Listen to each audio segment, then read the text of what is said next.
vamos começar o vídeo com outro bebezinho aqui. Olha, gente, que coisa mais linda, ele tá depilado. Ele tá depilado. Você cai no chão? Diz tchau. Tchau, pessoal. Hoje eu não vou aparecer por aqui muito, porque eu tô ocupado. Eu vou lá com meu irmão, vai. Eu queria destacar um negócio, deixar claro aqui um negócio pra vocês. Eu vim aqui trazer esse vídeo pra contar a minha experiência pra vocês, tá? Mas a minha experiência não vai ser igual de ninguém que tá assistindo do lado daí.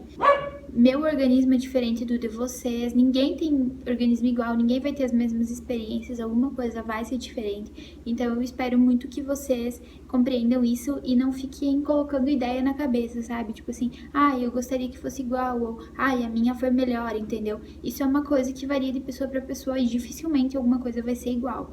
Parecida pode até ser, mas igual é bem difícil de acontecer. Então a amamentação é um assunto bem polêmico, porque por muitas vezes a gente não tem como controlar, sabe? É bem difícil da pessoa própria controlar. Isso é uma coisa que a gente vai ver quando que a gente for ter a criança, sabe? E é um assunto que também deixa muita gente frustrada, porque às vezes não consegue amamentar, às vezes não tem leite, ou às vezes a criança não pega. Então, como eu disse, vocês têm que sempre colocar na cabeça de vocês que cada pessoa é uma, é única e não tem que comparar, não tem que se comparar a ninguém e não tem que comparar ninguém a vocês também, tá bom, gente? Só deixando claro isso, porque, enfim. Então, vou começar falando pra vocês a minha experiência com a amamentação. No dia que eu tive a Helena, né, logo que ela nasceu, eles trouxeram ela pro meu peito. E, gente, eu cheguei no hospital, que bom que o Marley não vai calar a boca hoje.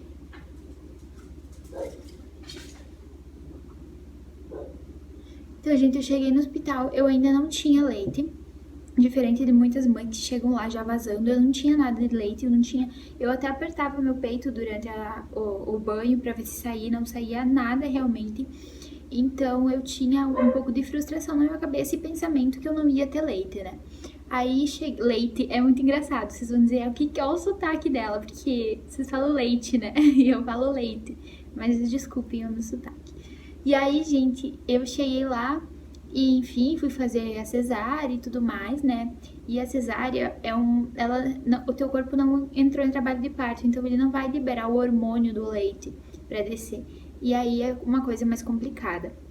Então eu fiquei tomando tipo um soro com remédio pra induzir que o leite descesse antes da cesárea. Acho que eu tomei um pacotinho, enfim, não sei quantos ml. E aí eu fui ter a cesárea e quando eu voltei, eles já colocaram a Helena pra mamar no meu peito. Só que, gente, eu não tinha nada. Começou a sair umas gotinhazinhas de colostro. Aí eu fiquei tipo, opa, já é uma coisa, né? Mas, gente, era muito pouquinho, tipo, era gotinhas mesmo que saía e a criança mamava e puxava e ela já puxou. Quando a Helena pegou no meu peito, ela já fez a pega, assim, perfeita. Eu percebi, só que o que aconteceu?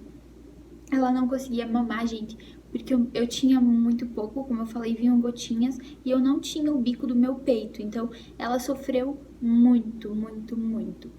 E aí, aquele dia foi um sofrimento, assim, sabe? Porque ela tentava pegar e ela não pegava. Eu achava, às vezes, que ela tava mamando e ela puxava muito forte, ela tinha uma pega muito boa, só que eu não tinha o bico, então ela sofreu muito. E foi o dia todo assim, só que ela não chorou nem nada e tal. E aí, quando chegou 11 da noite, a criança começou a chorar desesperada e a gente não sabia o que era, não sabia o que era. E tentamos colocar no peito e ela não conseguia, ela tentava e chorava, chorava. E aí foi quando as enfermeiras vieram pro nosso quarto, né, pro meu quarto de recuperação, e falaram que a gente teria que dar um complemento porque eu não tinha leite ainda suficiente e a criança estava com fome e ela precisava comer porque dentro da minha barriga ela estava recebendo alimento, enfim, recebendo nutrientes a todo momento. Quando eu comia, ela estava recebendo nutrientes e aí saiu fora e não comeu por um tempão, né? Então as enfermeiras acabaram fazendo 30 ml de NAN para ela, né? Aquele que é o de menor idade, e aí ela dormiu o tempo todo, assim, ela dormiu a noite toda e acordou só no dia seguinte, então ela tinha muita fome, tadinha, né? E os dias foram se passando e eu acho que assim, gente, eu fiquei uns 2 ou 3 dias sem leite, sem descer o leite assim mesmo, mas e aí eu já entrei com um remédio, né? Eu não sei se eu falo o nome da medicação aqui pra vocês, eu acho que é desnecessário, porque isso é de cada um. Mas eu entrei com uma medicação, além do soro que eu tava tomando no hospital, com uma medicação oral. Então eu tomo até hoje em casa. O médico me receitou tomar 1 por dia e eu tô tomando 2 por dia agora. E aí eu comecei já entrei no primeiro dia com essa medicação, já comecei a tomar. E depois, no segundo ou terceiro dia, foi que realmente desceu o leite, que ela conseguiu se alimentar, né? Então, a partir daí, a Helena só tomava no meu peito, ela ficou uns dias só tomando mamar no meu peito. Só que, gente, ela foi, com o tempo, tomando mais e mais e mais, e chegou um momento que ela começou a chorar, chorar, chorar, e eu percebi que eu não tinha leite suficiente. Então, a gente começou a pensar aqui em casa o que a gente ia fazer e a gente resolveu introduzir NAN quando que eu não tivesse o leite suficiente. Quando que ela chorasse de fome, eu comecei a introduzir o NAN nela, né? Então, assim, gente, quando que eu percebia que ela tinha fome, eu dava um pouquinho de NAN, mas eu nunca tirei o peito. Então, primeiro ofereci o peito, dava até que ela mamava. Se eu sentia que eu não tinha mais leite, que tinha secado meus 2 peitos, aí sim eu ia entrar com NAN pra ela se saciar realmente. Mas sempre primeiro oferecendo o peito, né? E foi assim, gente, com o tempo, né? Então, às vezes eu dava 2 a 3 mamadeiras de NAN por dia. E aí eu fui vendo que eu fui percebendo que eu tinha bem pouquinho leite, né, gente? Porque eu ter que entrar com 2 a 3 mamadeiras de NAN por dia não era legal. Assim, tipo, não é que não era legal, mas eu, sei lá, eu não tava com tanto leite, né? Porque era uma criança só, então, sei lá. Aí eu resolvi começar a tomar 2 comprimidos, né, do que eu tava tomando. E começou a descer um pouquinho mais de leite. Induzi muito, muito, muito com chá de funcho. Que eu notava que eu tomava o chá de funcho, logo descia um monte de leite. Eu tomo até hoje, assim, o chá de funcho. Eu parei um pouco porque agora eu tenho leite suficiente. E no início ela tomava umas 3 mamadeiras e tal. E agora, quando foi passando o tempo, eu comecei a tomar 2 remédios, eu comecei a produzir mais leite, ela começou a pegar mais. E eu produzi mais leite, assim, não tipo uma vaca leiteira que produz o leite, nossa, jorrando leite e tal. Eu acordo de madrugada, eu tô toda molhada, assim, de manhã quando eu acordo, realmente vaza muito leite, mas é só de madrugada. E a maioria das mulheres que dizem que tem muito leite estão toda hora vazando, e eu não. Acontece isso geralmente à noite, assim. Já acontece, tem casos que ela fica, tipo, 4 horas sem mamar, porque ela mamou bastante. Aí eu vou tomar banho, começa a pingar meu leite, assim, gente. Por isso que eu digo que eu não tenho muito, mas eu não tenho pouco. Tipo, eu tenho uma quantia razoável de leite, né? Aí hoje o que acontece, gente? Durante o dia, até uma meia-noite, assim, depende. Durante todo o período da manhã até a noite, eu faço a amamentação dela toda do peito. A Helena não teve confusão de bico, então ela mama da mamadeira e do peito, primeiro sempre oferecendo o peito, e ela prefere mamar do peito do que a mamadeira, gente, por incrível que pareça. E ela sempre, todo dia, a rotina dela é com a amamentação do meu peito, então durante todo o período da tarde, da manhã, da noite, é com o meu peito. E aí, quando que é de madrugada, que é uma vez por dia, assim, se ela toma meia-noite, mais ou menos, eu entro daí com uma mamadeira de NAN, que chega de noite, gente, eu já não tenho mais tanto peito, tanto leite, de tanto que ela tomou. Então, lá pela meia-noite, eu preparo uma mamadeira de NAN, se ela tá acordada, ou lá pelas 2 da manhã, enfim. Esse horário, quando ela acorda, a gente prepara uma mamadeira de NAN com 90 ml de NAN, né, que é o complemento. Charlie, a gente prepara o complemento com 90 ml e aí às vezes ela quer mais ainda, então eu acabo dando o complemento e acrescentando com um pouquinho do leite do meu peito que eu ainda tenho. E aí ela dorme, vai até o dia seguinte ou vai até as 4 da manhã, enfim. Mas ela dorme e permanece por um período bem grande, assim, satisfeita. E aí no dia seguinte começa tudo de novo. Eu dando todo o leite do meu peito quando eu acordo. Ela também tá com muita fome quando ela acorda, mas eu tô cheia. Daí, como eu fiquei esse período todo sem amamentar, o meu peito enche, e aí eu consigo suprir essa amamentação da manhã com o leite que eu tenho, né? Em relação ao meu bico, isso eu falei pra vocês a quantidade que ela tá tomando, o que ela tá tomando, né? E as rotinas. Como eu falei pra vocês, no primeiro dia, gente, eu não tinha o bico do meu peito. Então, foi outro problema que aconteceu na minha amamentação, né? Foi, na verdade, o maior problema. E aí foi que no primeiro dia no primeiro dia, gente, eu coloquei aquele bico de silicone, né? Que tu coloca e a bebê consegue mamar através daquele bico. É um bico que você coloca, gruda no peito e a bebê consegue amamentar por aquilo, porque ele tem o biquinho com os furinhos. E aí eu fui vários dias com aquilo e eu tava, tipo, super tranquila com aquele bico e tal, porque eu pensei, se eu não fizer bico, tudo bem, ela vai pegar nesse bico pra sempre, pra mim não muda nada. E aquele bico rachou meu peito de um jeito, gente, que saiu até ferida. Eu acho que é normal, talvez, nos primeiros dias sair ferida, não sei. Eu sei que pra mim saiu ferida. Rachou muito meu peito. Mas rachou muito meu peito, gente, nas primeiras semanas e tudo mais, por conta daquele bico. Eu chorava de dor cada vez que a Helena mamava, gente. Vocês não têm noção que dor que era, mas tudo bem. Eu tinha que aguentar, né? E daí, então, gente, teve um momento que eu tava usando o bico de silicone normalmente, seguindo os dias. Eu acho que eu usei por uns 10 dias o bico de silicone. Mas chegou lá pelo quarto, quinto dia, que a Helena tava em casa, e ela se afogou. E eu, naquela mãe de primeira viagem, achei que, tipo, nossa, a menina tá se afogando, eu preciso socorrer, eu vou ter que levar pro pronto-socorro, ela vai morrer. É isso que a gente pensa, né? Tipo, a gente não tem noção. E aí eu gritei pro meu namorado, falei, corre aqui, ela tá se afogando. E ele virou ela, ele também pai de primeira viagem, não tinha noção. Virou ela, bateu nas costas e tudo mais. E ele e minha mãe falaram que era o jeito que eu tava amamentando, tipo, a posição. E aí não tinha nada a ver, né? Comecei a chorar muito, fiquei bem frustrada, porque eu pensei, gente, eu nunca vou conseguir ficar sozinha com a minha filha, porque minha mãe vai trabalhar, eu vou ficar apavorada, porque se ela se afogar, eu vou fazer o quê? Aí, gente, minha mãe me ensinou que é só soprar no rostinho dela, e hoje cada mamada ela se afoga normal, ela tosse, eu viro ela, ergo ela e deu, tipo, ela não vai morrer, não vai perder o ar o suficiente, sabe? Tipo, é super normal, gente. Hoje, pra mim, já é a coisa mais normal que tem, mas como eu era mãe de primeira viagem, eu me assustei. E aí eu comecei a procurar por que ela tava se afogando tanto, sabe? Porque ela realmente tava se afogando bastante. E aí a gente começou a perceber que aquele bico de silicone, ele sugava o leite e ele tinha 4 furos, gente.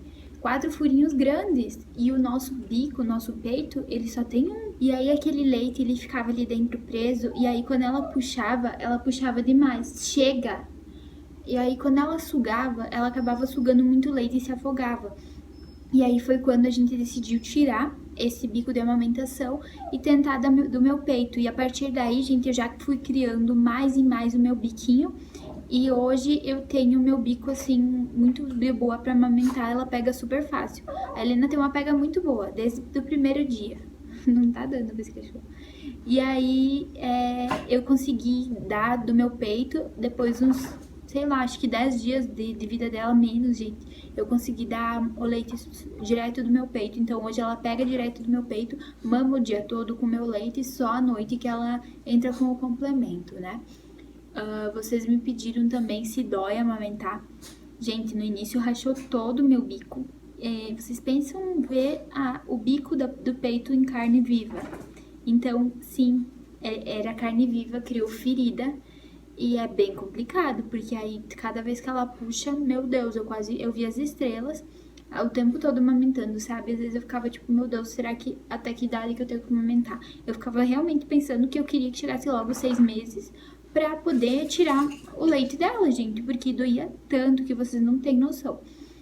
E aí foi melhorando, eu fui usando pomada de analina, sei lá, anelina, aquela pomadinha lá que é pra amamentar. E, enfim. E aí, gente, com o tempo melhorou aquilo lá.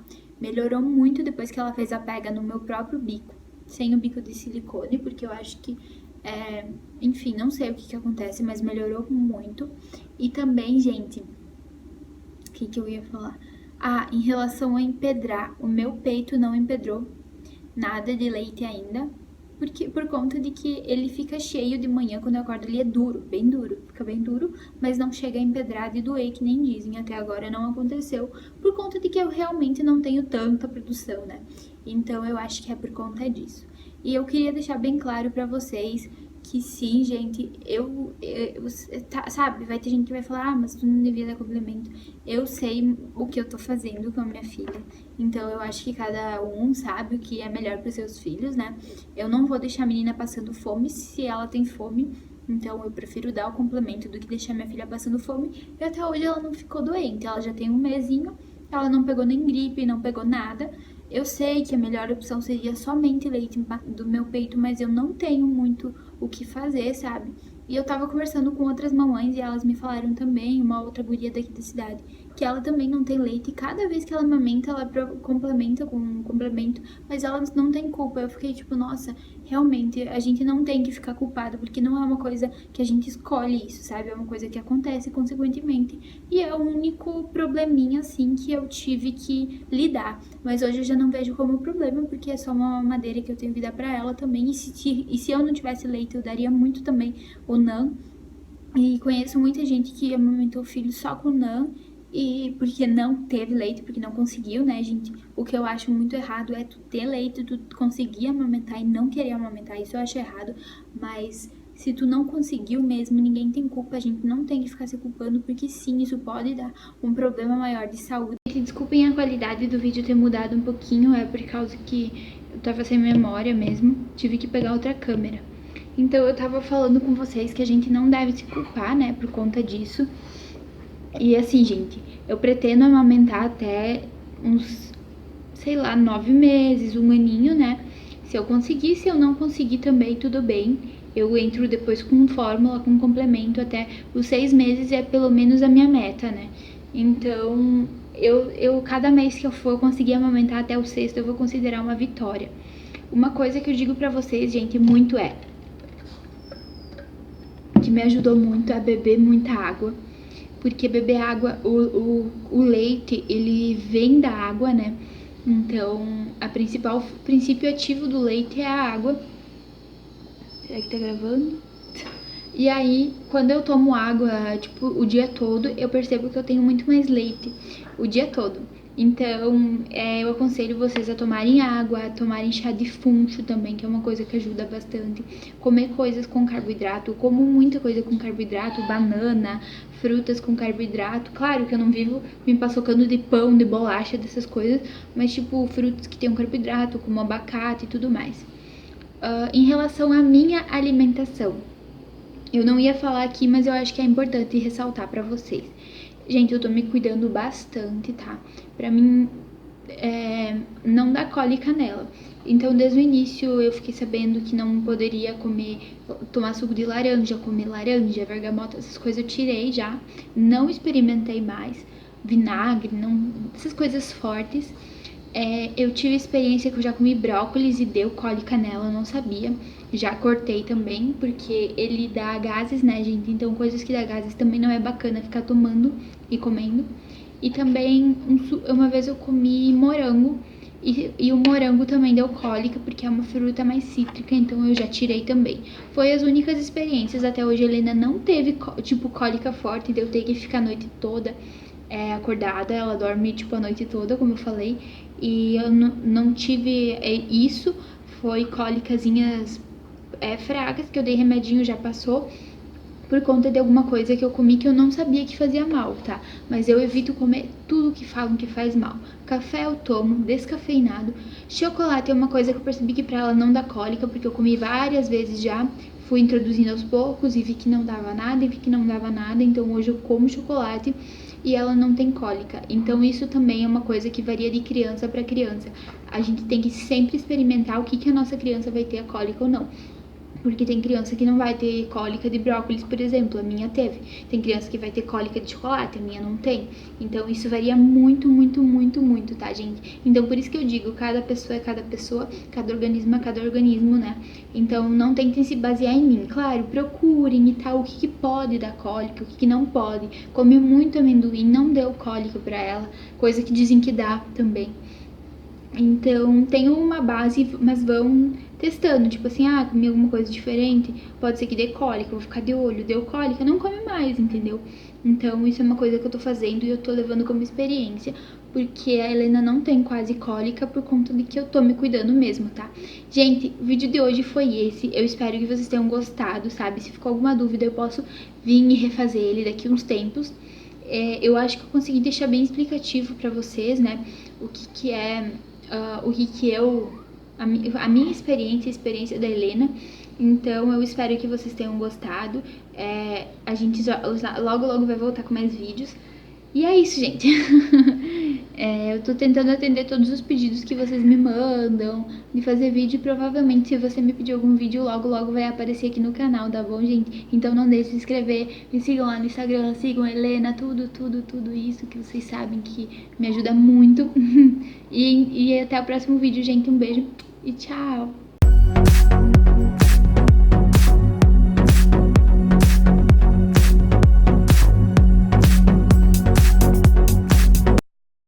Oi, gente, tudo bem com vocês? E hoje o vídeo que eu trouxe é um vídeo que foi muito pedido por vocês lá no meu Instagram, aqui no YouTube também, que é o vídeo sobre amamentação.